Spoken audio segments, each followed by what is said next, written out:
बदलाव प्रकृति का नियम है। समय बदल रहा है, समय के साथ हम भी बदल रहे हैं। जैसे कि बचपन में हमारी ताकत कम थी, फिर हमारी ताकत कुछ बढ़ी। अब बुढ़े होंगे तो ताकत कुछ कम भी होगी, लेकिन एक ऐसा समय ज़रूर रहा होगा जब हमारी ताकत होगी maximum.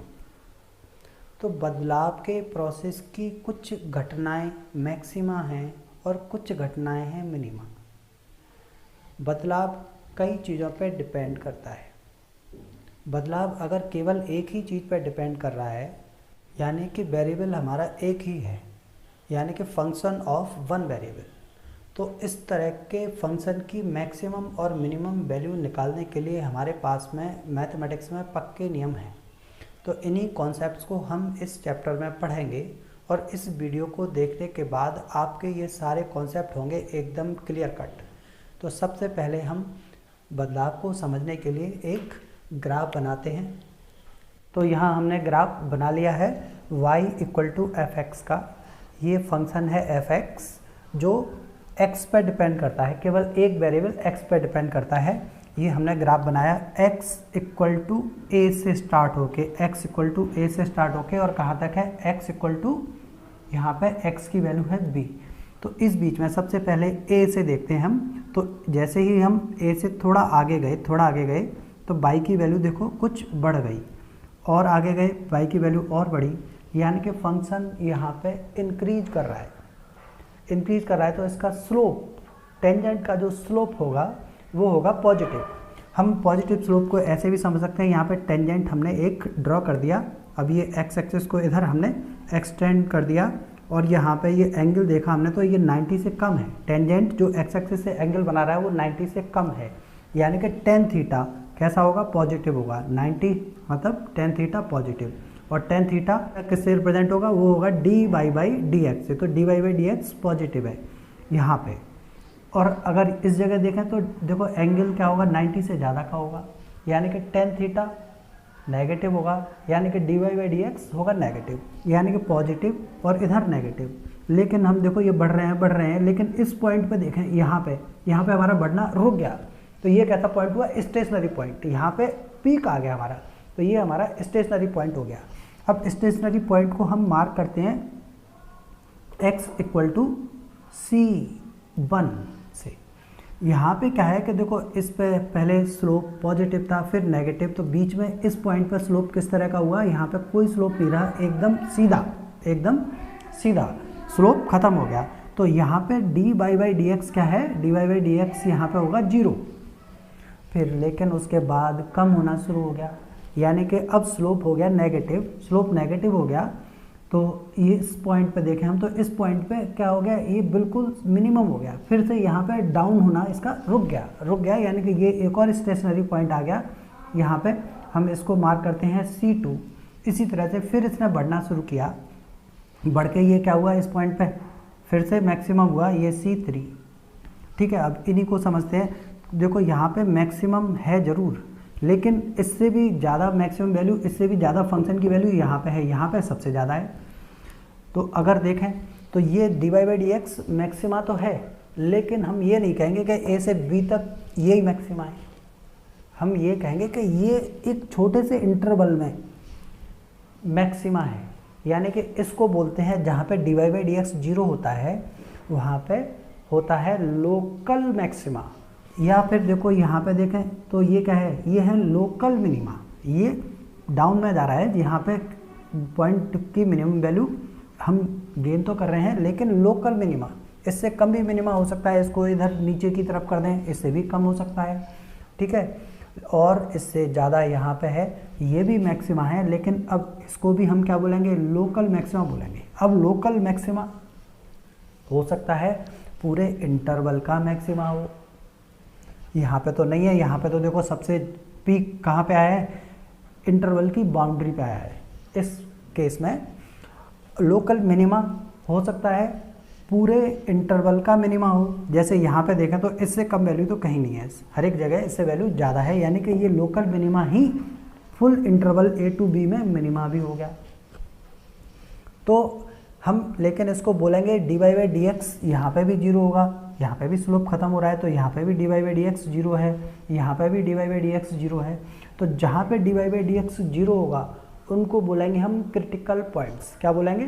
Critical points. x equal to C1, x equal to C2, ये सब क्या है इसमें? क्रिटिकल पॉइंट्स हैं। क्या हैं? Critical points.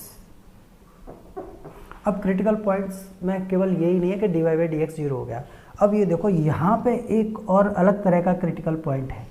यहाँ पे क्या है? dy by D X does not exist. ये point x equal to C4 यहाँ पे डिफरेंशिएबल नहीं है, तो फंक्शन डिफरेंशिएबल नहीं है, यानी कि dy by D x exist नहीं करता। तो क्रिटिकल पॉइंट्स की डेफिनेशन क्या हो गई कि either dy by D x equal to 0 और डज नॉट एग्जिस्ट। अब एक और डज नॉट एग्जिस्ट वाला केस देखो, अगर फंक्शन डिसकंटिन्यूस हो गया, यहाँ पे देखो फंक्शन के ग्राफ में ब्रेक हो गया, ग्राफ ब्रेक हो गया तो ये हो गया फंक्शन डिसकंटिन्यूस, और डिसकंटिन्यूस फंक्शन हो गया तो ऑटोमेटिकली ये फंक्शन यहाँ पर डिफरेंशिएबल नहीं है। यानी कि एक और क्रिटिकल पॉइंट आ गया हमारे पास, क्या? x equal to C5। तो यहाँ पे हमारे पास ये 5 क्रिटिकल पॉइंट हो गए। अब क्रिटिकल पॉइंट पे खास बात क्या है कि क्रिटिकल पॉइंट्स पे लोकल मैक्सिमा या लोकल मिनिमा एग्जिस्ट करेगा। लोकल मैक्सिमा ओवरऑल मैक्सिमा है या लोकल मिनिमा ओवरऑल मिनिमा है, ये कोई गारंटी नहीं है। हो भी सकते हैं, नहीं भी हो सकते हैं। तो फंक्शन में हम सबसे पहले क्या करेंगे कि जो भी फंक्शन है उसमें हमें बाई गिवन है, y equal to x cube minus 12x। तो इस फंक्शन के हम सबसे पहले क्रिटिकल पॉइंट पता करते हैं। तो क्रिटिकल पॉइंट्स के लिए क्या बताया कि या तो dy बाई डी एक्स 0 हो या डज नॉट एग्जिस्ट। तो डज नॉट एग्जिस्ट वाली कोई सिचुएशन है नहीं, क्योंकि ये एल्जेब्राइक पॉलिनोमियल है और एल्जेब्राइक पॉलिनोमियल कंटिन्यूस होगा और डिफरेंशिएबल होगा। तो कंटिन्यूस और डिफरेंशिएबल तो ये है, यानी कि dy बाई डी एक्स इसका एग्जिस्ट करेगा, उसमें कोई प्रॉब्लम नहीं है। तो क्रिटिकल पॉइंट्स के लिए हम लेकिन dy बाई डी एक्स निकालते हैं और इसको 0 के इक्वल रखते हैं, तो वहाँ से भी क्रिटिकल पॉइंट मिलेंगे हमें। तो dy बाई डी एक्स हमारे पास आ गया 3x स्क्वायर माइनस 12, इसको 0 के इक्वल रखते हैं, यानी कि ये dy by D x equal to 0, यानी कि 3 और x स्क्वायर माइनस 4, 3 को उधर डिवाइड कर दिया और ये x स्क्वायर माइनस 4 का फैक्टर हो गया x माइनस 2 और x प्लस 2 इक्वल टू 0, यानी कि यहाँ से x इक्वल टू माइनस 2, इससे x इक्वल टू माइनस 2 और इससे x इक्वल टू 2, ये दो वैल्यू आए जिसके लिए ये dy बाई डी एक्स 0 है। और dy बाई डी एक्स अगर 0 होगा तो वहाँ पे क्या होगा? क्रिटिकल पॉइंट होगा, यानी कि x इक्वल टू माइनस 2 और x इक्वल टू प्लस 2, इसमें क्या आ गए? क्रिटिकल पॉइंट्स आ गए। तो क्रिटिकल पॉइंट्स आ गए तो ये क्या होगा? ये होगा x इक्वल टू माइनस 2 और x इक्वल टू प्लस 2 पे या तो लोकल मैक्सिमा होगा या लोकल एक्सट्रीमा होगा। तो ये आर द, इसको लिख सकते हैं are the points of local extrema, local extrema. अभी हम ये नहीं पता कर सकते कि ये मैक्सिमा है या मिनिमा है। तो लोकल मैक्सिमा और लोकल मिनिमा पता करने के लिए हम क्या करते हैं? सेकंड ऑर्डर डेरिवेटिव टेस्ट लगाते हैं। तो सेकंड ऑर्डर डेरिवेटिव टेस्ट क्या होता है वो इसके आगे हम समझते हैं। तो अब सेकंड ऑर्डर डेरिवेटिव टेस्ट समझते हैं। ये हमारे पास एक ग्राफ है, वो इसी का ग्राफ है लगभग। अब इस ग्राफ में ये एक क्रिटिकल पॉइंट हमारा आया कितना? -2। तो -2 से पहले अगर हम टेंजेंट देखें तो टेंजेंट इस पर ड्रॉ करके देखते हैं। तो टेंजेंट किस तरह का है? इसका एंगल 90 से कम है, एक्स एक्सिस से एंटी क्लॉकवाइज डायरेक्शन में, एक्स एक्सिस से आगे चले फिर एंटी क्लॉकवाइज चलते हैं, तब एंगल 90 से कम है। तो dy बाई डी एक्स यहाँ कैसा होगा? dy बाई डी एक्स होगा positive. dy by D x किस तरह का होगा? इधर पॉजिटिव होगा। फिर यहाँ पे dy बाई डी एक्स थोड़ा आगे इस क्रिटिकल पॉइंट से राइट हैंड साइड में dy बाई डी एक्स किस तरह का है? नेगेटिव है। ये एंगल 90 से ज़्यादा का है, तो dy बाई डी एक्स कैसा हो गया? नेगेटिव। लेकिन यहाँ पे dy बाई डी एक्स कैसा है? 0। तो dy बाई डी एक्स को हम एक फंक्शन gx मानते हैं, तो gx इक्वल टू कितना? dy by D x. तो dy बाई डी एक्स को अगर देखें तो देखो यहाँ से ये -2 से पहले देखें तो कैसा है? dy बाई डी एक्स हमारा पॉजिटिव है, यानी कि dy by D x positive, फिर हुआ 0, फिर नेगेटिव, पॉजिटिव 0 नेगेटिव, यानी कि dy बाई डी एक्स या इस gx को देखें तो इसकी वैल्यू लगातार क्या हो रही है? कम हो रही है, कम हो रही है, यानी कि gx है decreasing function. G X decreasing function है तो जी डैश एक्स कैसा होगा, जी डैश एक्स होगा negative, G dash X negative, इसका मतलब D two Y by D x square, G dash X इसका derivative, D Y by D X का derivative क्या होगा, D two Y by D x square, वो कैसा होगा, नेगेटिव होगा। तो x इक्वल टू -2 जो एक लोकल एक्सट्रीमा था वहाँ पे हमें क्या मिला, d two Y by D x square negative मिला। तो जब d two Y by D x square negative हो, जिस जगह d two Y by D x square कैसा हो, नेगेटिव, जिस क्रिटिकल पॉइंट पे सेकंड ऑर्डर डेरिवेटिव अगर नेगेटिव है तो उस क्रिटिकल पॉइंट पे जो लोकल एक्सट्रीमा होगा वो लोकल एक्सट्रीमा होगा मैक्सिमा, लोकल मैक्सिमा एग्जिस्ट करेगा। तो लोकल मैक्सिमा के लिए d two Y by D x square negative. इसी तरह से यहाँ पे देखें तो इस पे देखो अभी टेंजेंट कैसा है, ये डाउन में जा रहा है, स्लोप नेगेटिव है, यहाँ पे स्लोप 0 हुआ और यहाँ पे स्लोप पॉजिटिव, यानी कि इसमें नेगेटिव 0 पॉजिटिव, यहाँ पे इंक्रीज कर रहा है, यहाँ पे इंक्रीज कर रहा है। तो इसी तरह से d two Y by D x square कैसा हो जाएगा, पॉजिटिव। तो अगर सेकंड ऑर्डर डेरिवेटिव पॉजिटिव आता है तो हमारा लोकल एक्सट्रीमा होगा लोकल मिनिमा, और अगर सेकंड ऑर्डर डेरिवेटिव टेस्ट हमारा नेगेटिव आता है तो हमारा लोकल एक्सट्रीमा होगा लोकल मैक्सिमा। तो ये इसके लिए हम सेकंड ऑर्डर डेरिवेटिव टेस्ट का इस्तेमाल करते हैं। अब सेकंड ऑर्डर डेरिवेटिव टेस्ट इसमें लगा के देखें तो देखो लगाएंगे कैसे सेकंड ऑर्डर डेरिवेटिव टेस्ट। तो हम इसमें d two Y by D x square पता करेंगे, क्या पता करेंगे, d two y upon d x square. ये क्या हो गया, यहाँ पे देखें d two Y by D x square, तो ये हो जाएगा 6x, ये इसका डिफरेंशिएशन 6x और 12 का 0। अब लेकिन d two Y by D x square हम x इक्वल टू -2 जो लोकल एक्सट्रीमा है उसको क्लियर करना चाहते हैं कि वो मैक्सिमा है या मिनिमा। तो इसमें हम x इक्वल टू कितना -2 रख देते हैं। तो x इक्वल टू -2 रखेंगे, d two Y by D x square में x इक्वल टू -2 रखा हमने, तो ये आ जाएगा -12, और -12 यानी कि सेकेंड ऑर्डर डेरिवेटिव टेस्ट क्या दे रहा है आपका, x इक्वल टू -2 पे नेगेटिव और नेगेटिव है तो होगा लोकल मैक्सिमा। अब देखो लोकल मैक्सिमा, देखो ये x इक्वल टू -2 पे कुछ ये सिचुएशन होगी, ये लोकल मैक्सिमा होगा, ठीक, ये लोकल मैक्सिमा हो गया। अब इसी को हम अगर x इक्वल टू +2 रखते, x इक्वल टू +2 पे देखते तो ये +12 आता, पॉजिटिव हो जाता। तो पॉजिटिव हो जाता तो d two Y by D x square positive होने का मतलब हमारे वहाँ पे क्या है, लोकल मिनिमा।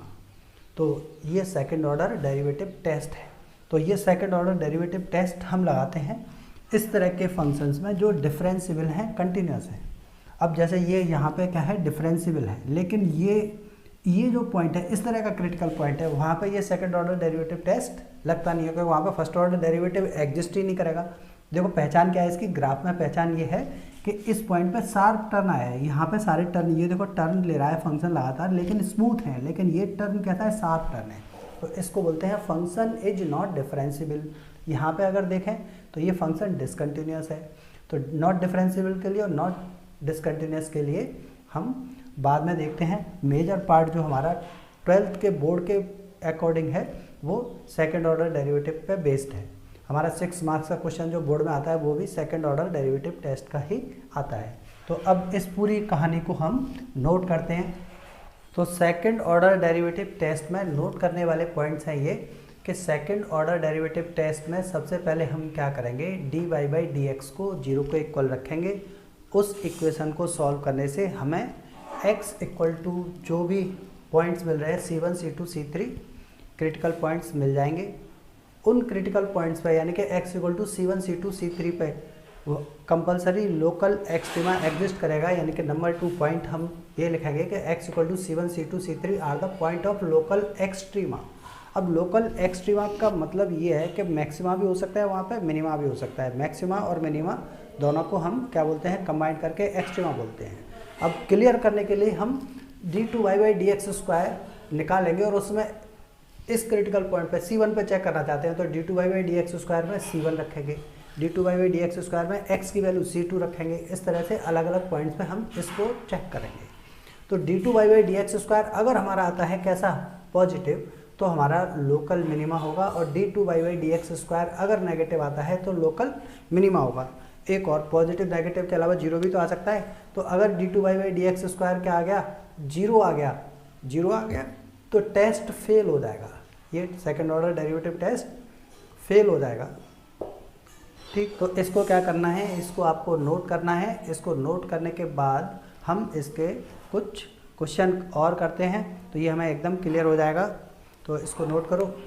इसके आगे एग्जाम्पल के तौर पर क्वेश्चन नंबर 13 करते हैं, एक्सरसाइज 6.5 NCERT। तो क्वेश्चन में कहा है कि find the two numbers whose sum is 24। दो नंबर हैं, उनका सम 24 है, and the product is maximum, product है मैक्सिमम। तो सबसे पहले हम दो नंबर लेट कर लेते हैं कि let numbers are x and y। तो x + y = 24, क्योंकि उनका सम 24 गिवन है। ठीक है, और मैक्सिमम पूछा है उनका प्रोडक्ट मैक्सिमम, तो and let the product p = x × y। तो यहाँ पे देखो x × y चेंज करेगा, कैसे चेंज करेगा, तो सबसे पहले तो देखो x y चेंज करेंगे। x की वैल्यू अगर हम रखते हैं 1 तो y की वैल्यू आएगी हमारे पास 23। x की वैल्यू रखते हैं अगर हम 2 तो y की वैल्यू आएगी कितनी, 22। इसी तरह से अगर x की वैल्यू हमने रखी 2.1 तो y की वैल्यू आएगी 21.9। इस तरह से x y की वैल्यू चेंज करेंगी, यानी कि x और y दोनों ही वेरिएबल हैं। x और y क्या हैं, दोनों ही वेरिएबल हैं, जबकि हम यहाँ पढ़ रहे हैं वन वेरिएबल के लिए मैक्सिमम मिनिमा निकालना। तो देखो इसमें जो प्रोडक्ट है इसको मैक्सिमम पूछा है, और इसमें x और y दो वेरिएबल हो गए। अब प्रॉब्लम ये है, देखने में दो वेरिएबल लग जरूर रहे हैं, वो भ्रम है केवल। x और y चेंज हो रहे हैं, लेकिन x + y, x अगर चेंज होता है तो y भी चेंज होता है, तो दोनों एक दूसरे पे डिपेंड कर रहे हैं, दोनों का चेंज भी एक दूसरे पे डिपेंड कर रहा है। तो यहाँ पे y और x का आपस में रिलेशन है। इस रिलेशन से हम इस प्रोडक्ट जो कि हमें मैक्सिमम निकालना है उसको हम वन वेरिएबल में कन्वर्ट करेंगे। पहले कंपलसरी वन वेरिएबल में कन्वर्ट करेंगे। कैसे करेंगे कि p हम लिखते हैं p = x × y की वैल्यू कितनी हो जाएगी, 24 - x। 24 - x, ये हमने एक वेरिएबल में प्रॉब्लम कन्वर्ट कर ली। यहाँ पे प्रोडक्ट हमारा वन वेरिएबल हो गया।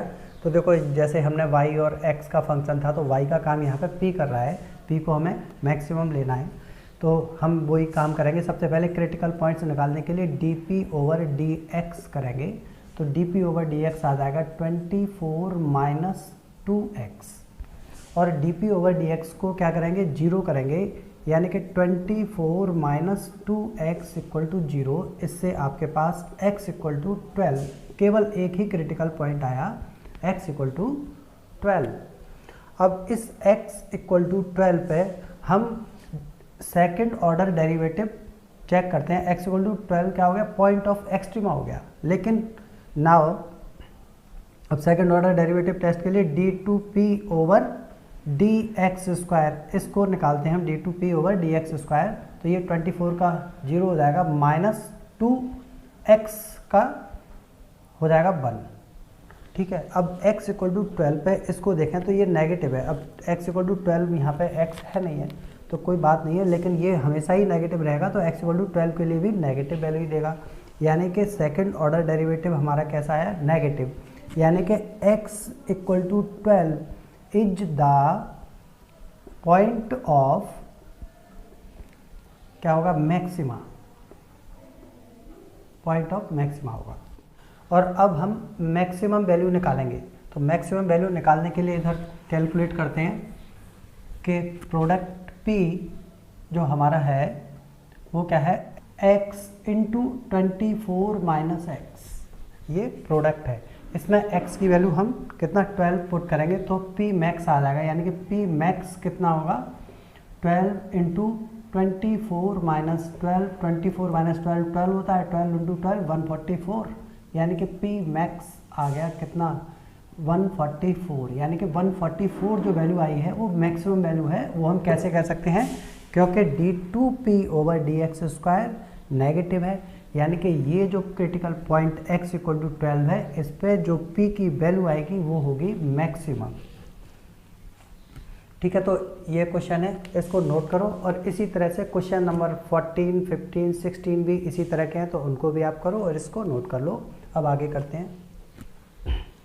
लोकल मैक्सिमा और लोकल मिनिमा के बाद अब हम समझते हैं एब्सोल्यूट मैक्सिमा और absolute minima in A interval.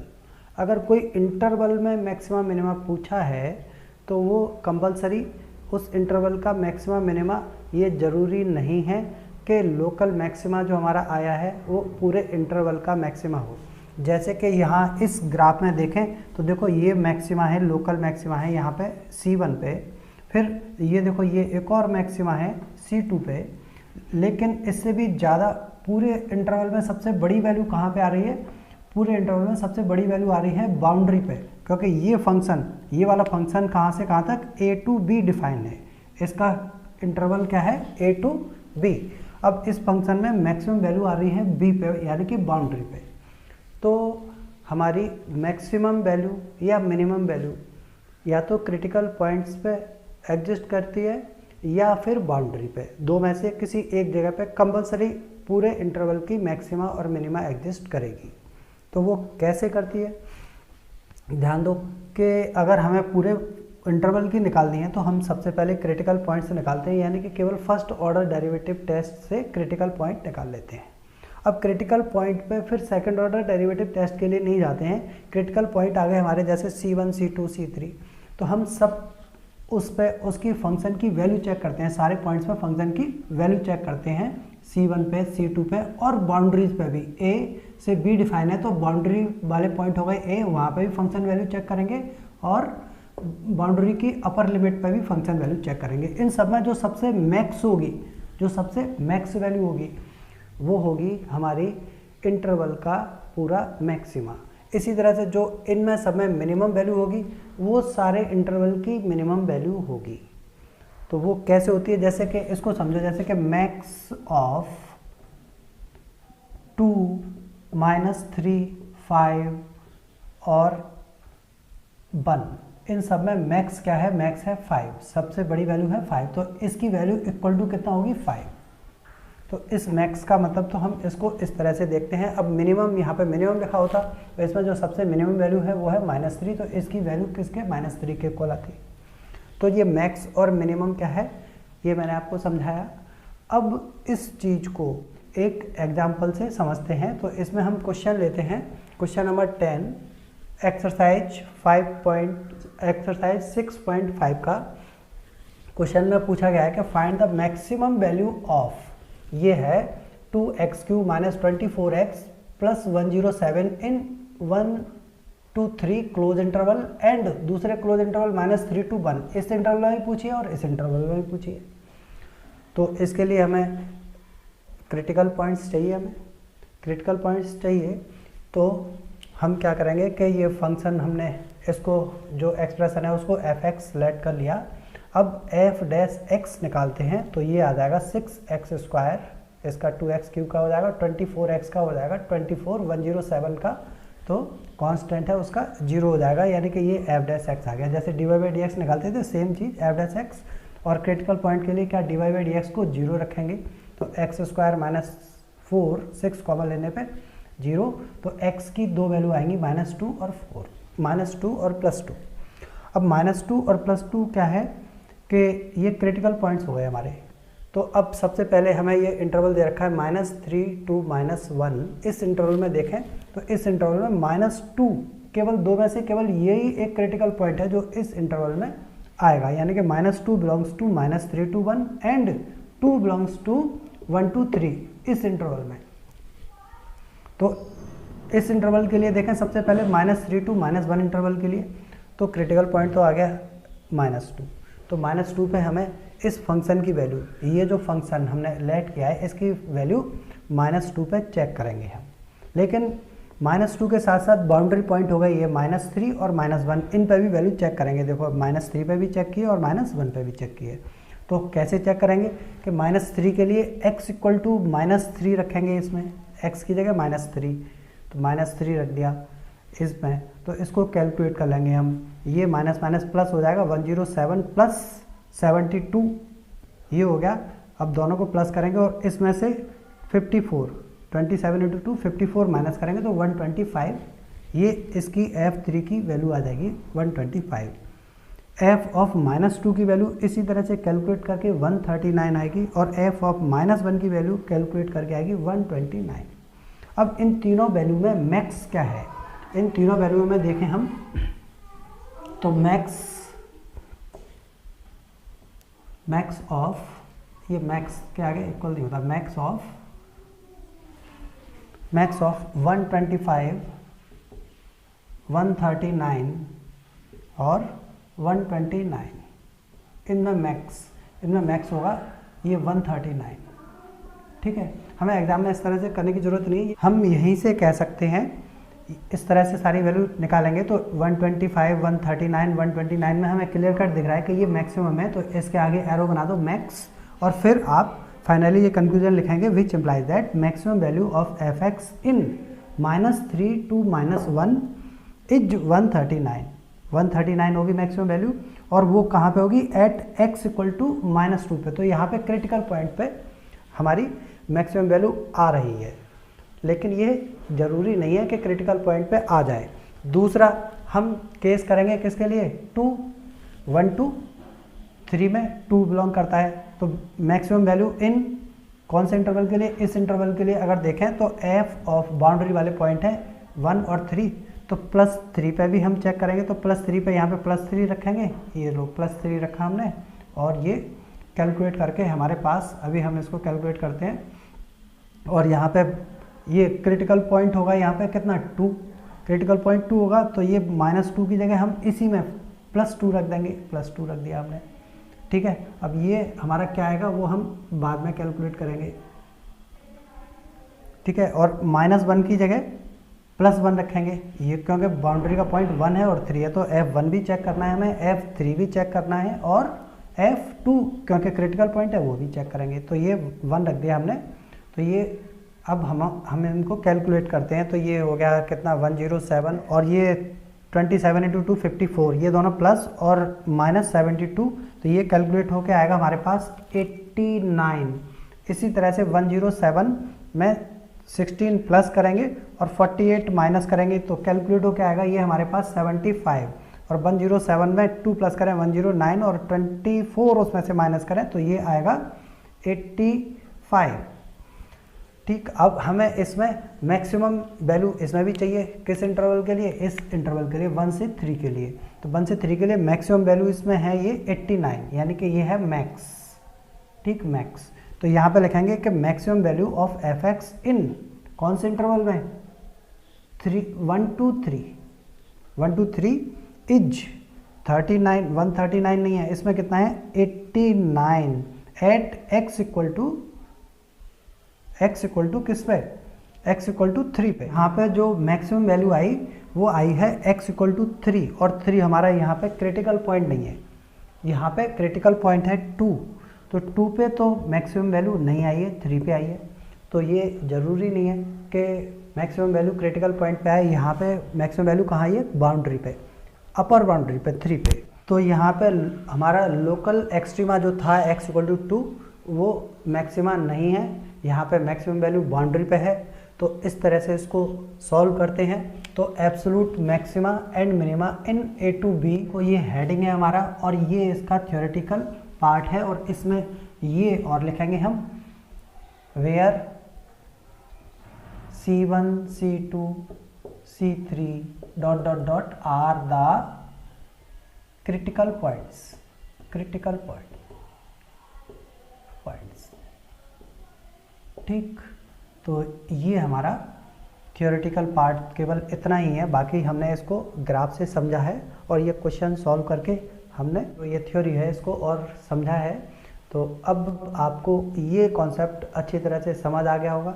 इस कॉन्सेप्ट के एनसीईआरटी में काफ़ी प्रॉब्लम्स हैं, तो आप उनको ट्राई करोगे। अब हम आगे बढ़ते हैं, इसको हटाते हैं। तो मैक्सिमा मिनिमा में अब तक हमने पढ़ा है सेकंड ऑर्डर डेरिवेटिव टेस्ट, जिससे हम लोकल मैक्सिमा और लोकल मिनिमा निकालते थे। उसके बाद पढ़ा है हमने maxima minima in close interval a to b. A to b किसी क्लोज इंटरवल में मैक्सिमा और मिनिमा निकालते हैं। वो इंटरवल की मैक्सिमम वैल्यू होती है, उसको ग्रेटेस्ट वैल्यू भी बोलते हैं, उसको एब्सोल्यूट मैक्सिमम भी बोलते हैं, उसको ग्लोबल मैक्सिमम भी बोलते हैं।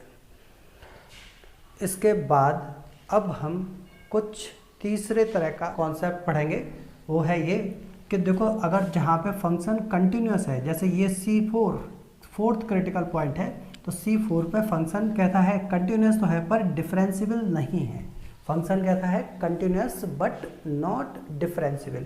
पहचान के लिए यहाँ पे शार्प टर्न होगा, ब्रेक नहीं होगा ग्राफ में, लेकिन विदाउट ब्रेक एक शार्प टर्न होगा, अचानक से ग्राफ में टर्न आएगा। अब यहाँ पे इस तरह के पॉइंट पे लोकल एक्सट्रीमा एग्जिस्ट कर रहा है, तो हम उसमें ये कैसे पता करेंगे कि ये मैक्सिमा है या लोकल मिनिमा। तो इसको पता करने के लिए हमारे पास कॉन्सेप्ट है। तो हम क्या करते हैं कि x इक्वल टू सी पे अगर हमारे पास पक्का है कि ये फंक्शन डिफरेंशिएबल नहीं है, तो वहाँ पे हम सीधे सीधे फंक्शन की वैल्यू चेक करते हैं c माइनस एच और c प्लस एच। h क्या है?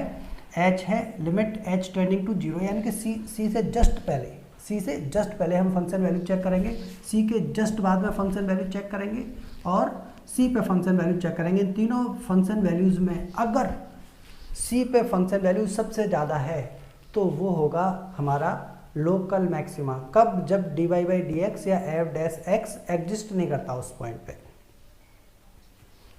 अब इस कॉन्सेप्ट को समझने के लिए पहले तो ये नोट करना है आपको कि let F X is continuous but not differentiable at X equal to सी।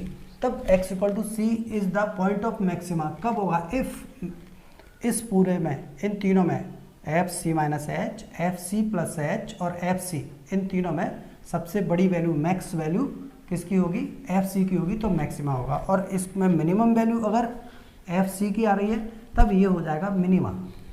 तो इसको हम एग्जाम्पल से समझते हैं, पहले इसको नोट कर लो। एग्जाम्पल में क्वेश्चन नंबर 2 में सेकंड पार्ट और फर्स्ट पार्ट इसी तरह के हैं एनसीईआरटी में, एक्सरसाइज 6.5। तो क्वेश्चन नंबर 2 का फर्स्ट पार्ट लेते हैं एक्सरसाइज 6.5 में।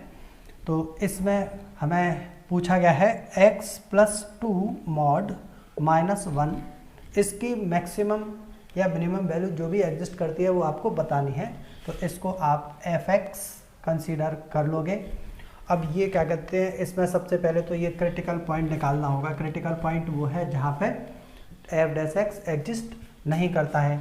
तो देखो इसका क्रिटिकल पॉइंट, इसका ग्राफ ही बना दूँ मैं, x equal to -2, x equal to -2 पे ये क्या होगा? ये इस तरह का होगा, ये शार्प टर्न होगा इसमें x इक्वल टू -2 पे, ठीक, ये इस तरह से। अब x इक्वल टू -2 पे ये शार्प टर्न है, तो यहाँ पे हमें ग्राफ से तो दिख रहा है कि ये क्या है? मिनिमा है। ग्राफ से साफ साफ पता चल रहा है कि यहाँ पे वैल्यू क्या है? मिनिमम है। लेकिन इसको हम थ्योरेटिकल कॉन्सेप्ट से कैसे दिखाएंगे? देखो ध्यान दो कि पहले तो हम क्रिटिकल पॉइंट में एक चीज़ हमें ध्यान रखनी है, ये जनरल रूल है कि मॉड x क्या होता है? कंटिन्यूस होता है पर डिफरेंशिएबल नहीं होता। कहाँ नहीं होता है डिफरेंशिएबल? जहाँ मॉड की वैल्यू 0 हो। जैसे कि यहाँ पे x प्लस 2 होल मॉड है, तो x प्लस 2 इक्वल टू हम 0 रखेंगे तो x इक्वल टू -2, इसका मतलब x इक्वल टू -2 क्या होगा हमारे पास? वो क्रिटिकल पॉइंट आ जाएगा। x इक्वल टू -2, तो फंक्शन को हम पीस वाइज फंक्शन में लिख लेते हैं। पीस वाइज फंक्शन किस तरह से डिफाइन होगा कि x अगर हमारे पास -2 से कम है, x की वैल्यू -2 से कम है, तो मॉड के अंदर क्या होगा? नेगेटिव होगा। जैसे -3 रखें x की वैल्यू, -4 रखें, -4.4 रखें, कुछ भी रखें, तो मॉड के अंदर आएगा नेगेटिव। मॉड के अंदर नेगेटिव आएगा तो हम मॉड को ओपन करेंगे x प्लस 2, इसी तरह से नहीं करेंगे, माइनस साइन लगा देंगे। क्या करेंगे? माइनस साइन लगा देंगे, यानी कि -x और -2 और -1 ये, ठीक। तो ये हो जाएगा -x और -3, -2 और -1 मिलके क्या हो जाएगा? -3। कब? जब x 2 से कम है, -2 से कम है। जब x -2 या उससे ज़्यादा है, जब x -2 या उससे बड़ा है, तो मॉड के अंदर पॉजिटिव वैल्यू होगी। मॉड के अंदर पॉजिटिव वैल्यू होगी तो मॉड एज इट इज ही ओपन होगा, यानी कि x प्लस 2 ही लिखा जाएगा। और -1 ये है तो ये x प्लस 1 हो जाएगा, ठीक। अब यहाँ पे x इक्वल टू 2 पे फंक्शन क्या कर रहा है, चेंज कर रहा है, माइनस एक्स इक्वल टू -2 से फंक्शन चेंज कर रहा है। फंक्शन -2 से पहले ये है और -2 के बाद ये है। अगर एफ डैश, ये एफ डैश एक्स निकाले हम इसका, तो एफ डैश एक्स क्या होगा, एफ डैश एक्स होगा -1, और ये कब, जब x -2 से कम है, x जब -2 से कम है तो x का डिफरेंशिएशन 1 और माइनस साइन लगा हुआ है, और ये 1 जब x 2 या उससे ज़्यादा है। तो देखो 2 के जस्ट पहले डिफरेंशिएशन डेरिवेटिव क्या आ रहा है, -1 आ रहा है, 2 के जस्ट बाद डेरिवेटिव क्या आ रहा है, +1 आ रहा है। इसका मतलब इस फंक्शन में 2 के लेफ्ट हैंड साइड में, -2 के लेफ्ट हैंड साइड में, सॉरी -2 के लेफ्ट हैंड साइड में फंक्शन वैल्यू कैसी है, जो एफ डैश एक्स डेरिवेटिव कैसा है, डेरिवेटिव है नेगेटिव -1, और राइट हैंड साइड में +1 है। इसका मतलब लेफ्ट हैंड साइड में टेंजेंट अलग है और राइट हैंड साइड में टेंजेंट अलग है। लेफ्ट हैंड साइड में टेंजेंट अलग और राइट हैंड साइड में टेंजेंट अलग हो तो इसका मतलब वहाँ पे शार्प टर्न है।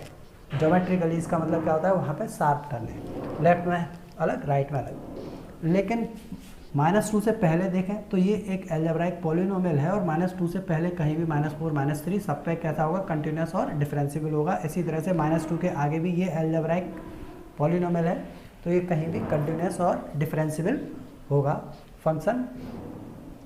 तो x इक्वल टू -2 क्या हो गया, यहाँ पे हमने इसको सीधे सीधे कह सकते हैं कि f डैश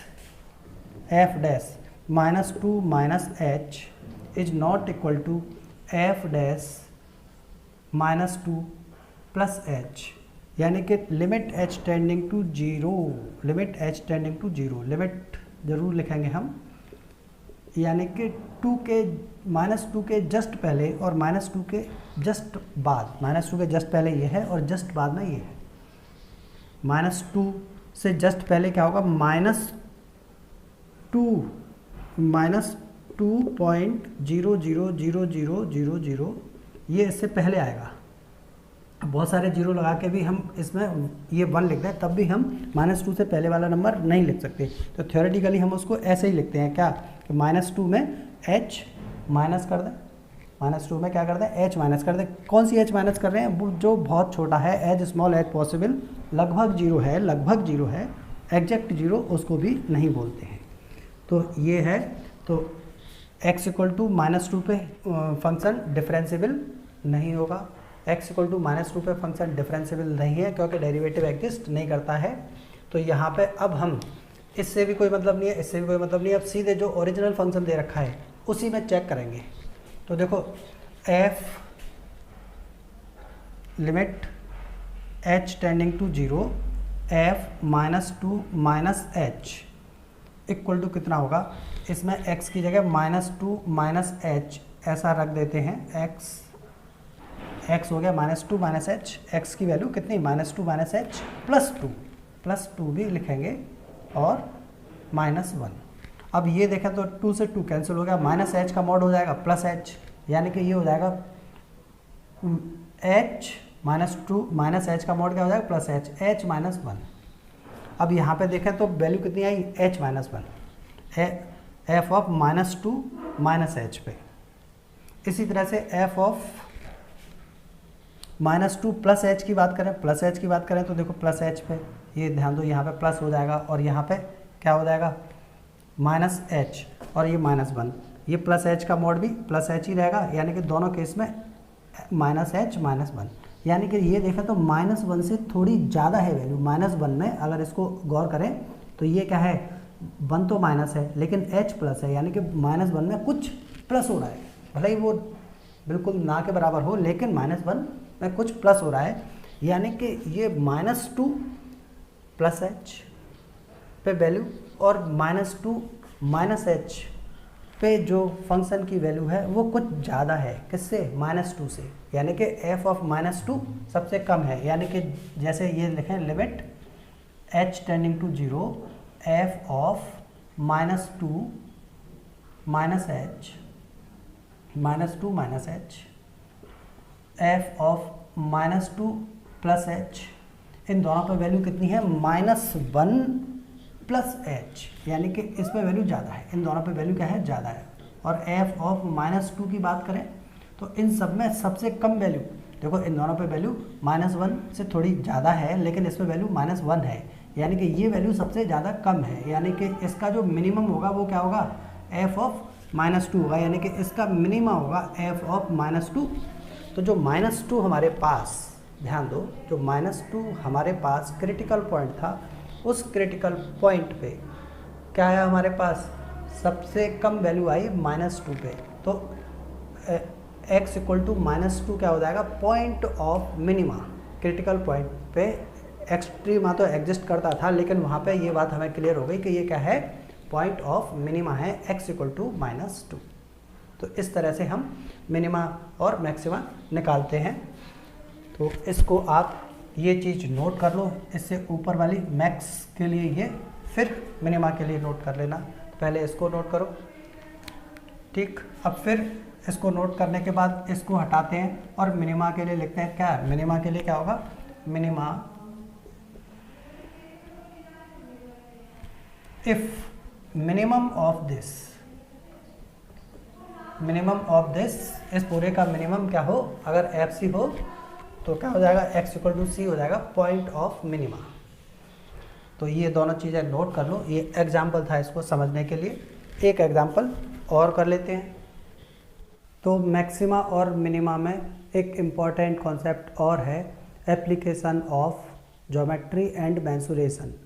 तो ज्योमेट्री और मेंसुरेशन के एप्लीकेशन के लिए आपको मेंसुरेशन के सारे फॉर्मूले आने चाहिए, क्यूब, स्फीयर, कोन, सिलेंडर, इनके सरफेस एरिया और वॉल्यूम, इसके फॉर्मूले आपको आने चाहिए। इसके अलावा सर्किल का एरिया, सरकमफेरेंस, ऐसी चीज़ें हैं जनरल, वो फॉर्मूले आपको आने चाहिए। तो यहाँ हम एक क्वेश्चन से इसको समझते हैं, इस क्वेश्चन को ही आप थ्योरी की तरह समझें। तो क्वेश्चन है ये, so that all the rectangle inscribed in A given fixed circle the square has the maximum area. तो इसमें एक टर्म आया इम्पॉर्टेंट, गिवन और फिक्स्ड, या केवल गिवन आता या केवल फिक्स्ड आता। तो पहले इसको समझ लो, गिवन और फिक्स्ड का मतलब है गिवन हो या फिर फिक्स्ड हो, या दोनों ही जैसे इसमें आ रहे हैं इस तरह से हो, तो उसका मतलब है कि उसकी सारी चीज़ें क्या होंगी, कांस्टेंट, कांस्टेंट। तो यहाँ पे हमें गिवन क्या है, सर्किल है, given inscribed in a circle.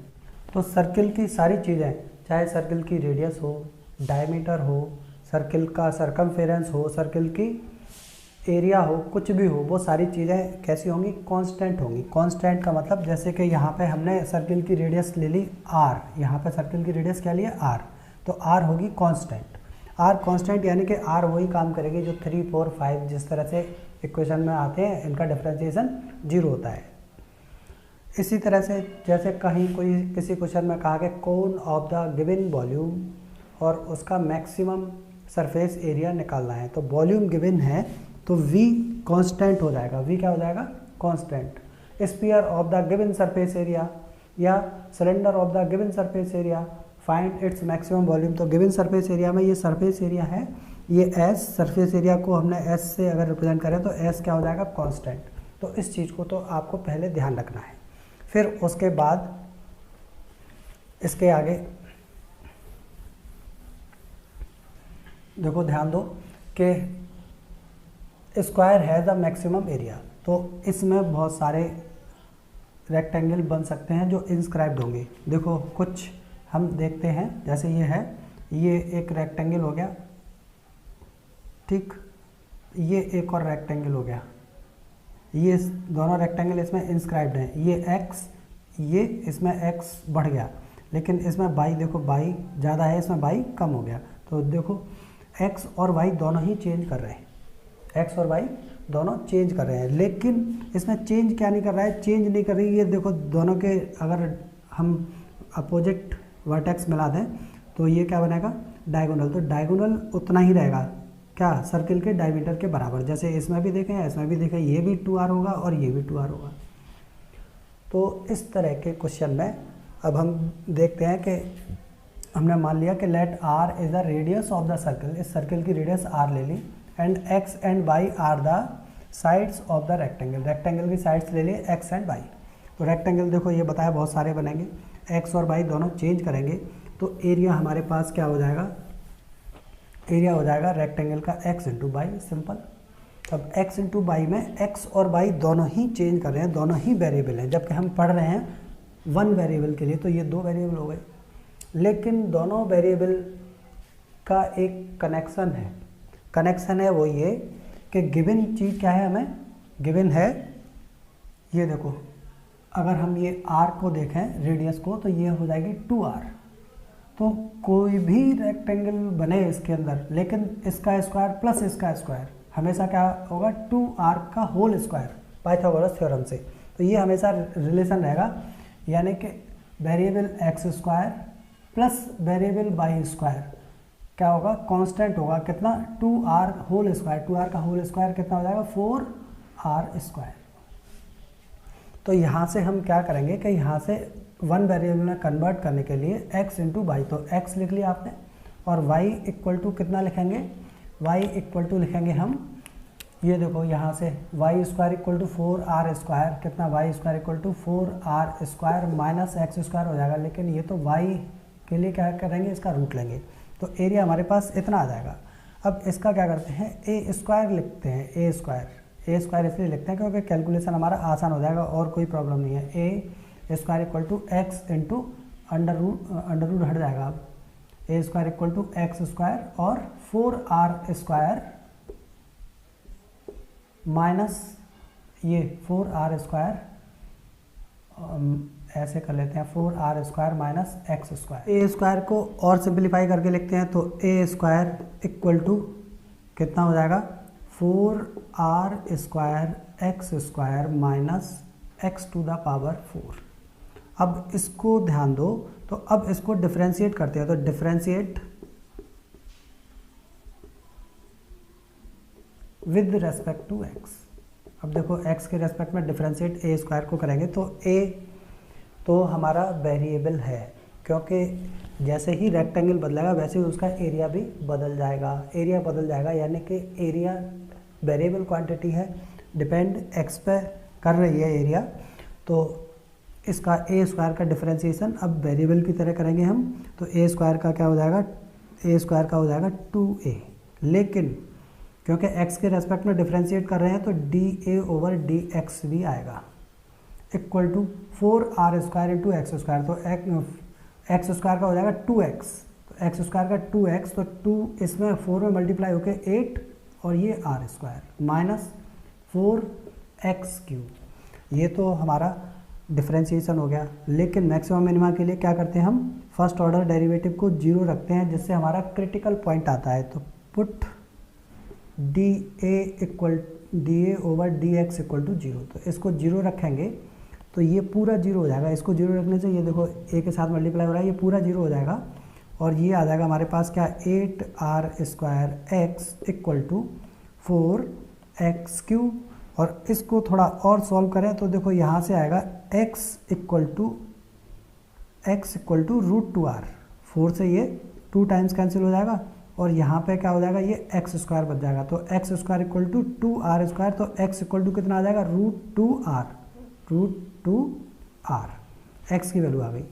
अब ये हमारा क्रिटिकल पॉइंट आ गया, लेकिन यहाँ पे हमें ये तो पता नहीं है कि ये मैक्सिमा होगा या मिनिमा होगा, तो अब आगे उधर सॉल्व करते हैं। तो हम क्या करेंगे कि सेकंड ऑर्डर डेरिवेटिव टेस्ट करेंगे, यानी कि इसको दोबारा से डिफरेंशिएट करेंगे, तो ये देखो differentiate again with respect to x के रेस्पेक्ट में फिर से डिफरेंशिएट करेंगे, तो ये क्या आ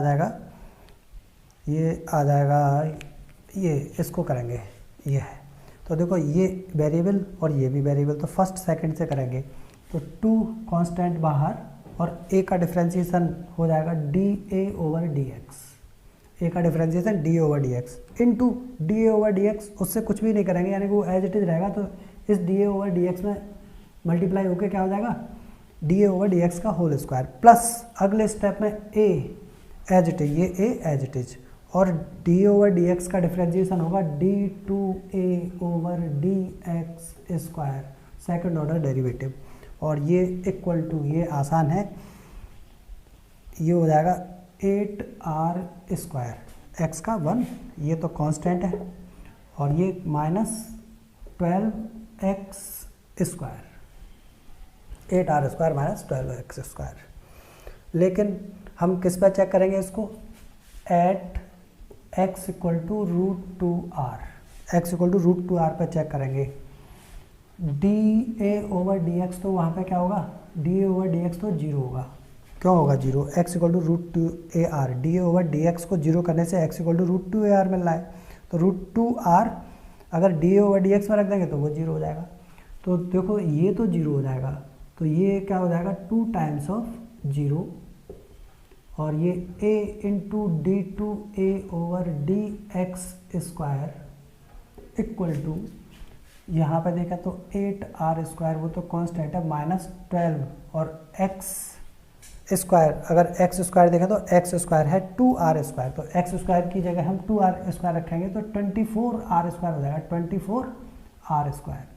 तो यहाँ से देखें तो ये क्या आ गया? Twice a d2a/dx² equal to कितना? -16r²। अब ये देखें तो ये राइट हैंड साइड कैसी है? नेगेटिव है, नेगेटिव, r² पॉजिटिव होगा, 16 भी पॉजिटिव है। लेकिन लेफ्ट हैंड साइड पे देखें तो देखो 2a, ये पॉजिटिव होगा क्योंकि 2 पॉजिटिव है और एरिया नेगेटिव होगा नहीं। तो d2a/dx² कंपल्सरी कैसा होना चाहिए? नेगेटिव होना चाहिए, पॉजिटिव के साथ नेगेटिव मल्टीप्लाई होगा तभी नेगेटिव आएगा। तो इसका मतलब विच इम्प्लाइज दैट d2a/dx² कैसा? नेगेटिव है एट x = √2r पे। तो x = √2r क्या हो गया? पॉइंट ऑफ मैक्सिमा हो गया, ठीक है, पॉइंट ऑफ मैक्सिमा हो गया x = √2r। तो जब x की वैल्यू √2r होगी उस समय एरिया कैसा होगा? मैक्सिमम होगा। लेकिन एरिया मैक्सिमम तो होगा, लेकिन हमें प्रूव करना है कि रेक्टेंगल क्या होगा? स्क्वायर, तो एरिया तो मैक्सिमम होगा इस समय, ये तो प्रूव कर दिया हमने। लेकिन रेक्टेंगल में देखें तो इसके लिए x है तो y भी निकालना पड़ेगा। तो इस इक्वेशन में x = √2r रखेंगे तो y = कितना आ जाएगा हमारे पास? y = भी कितना आ जाएगा? √2r, y = भी √2r आ जाएगा। √2r का स्क्वायर 2r² उधर जाएगा तो y² कितना हो जाएगा? 4r² में से 2r² माइनस हो गया 2r², यानी कि y² भी 2r² हो गया, तो y = भी √2r हो गया।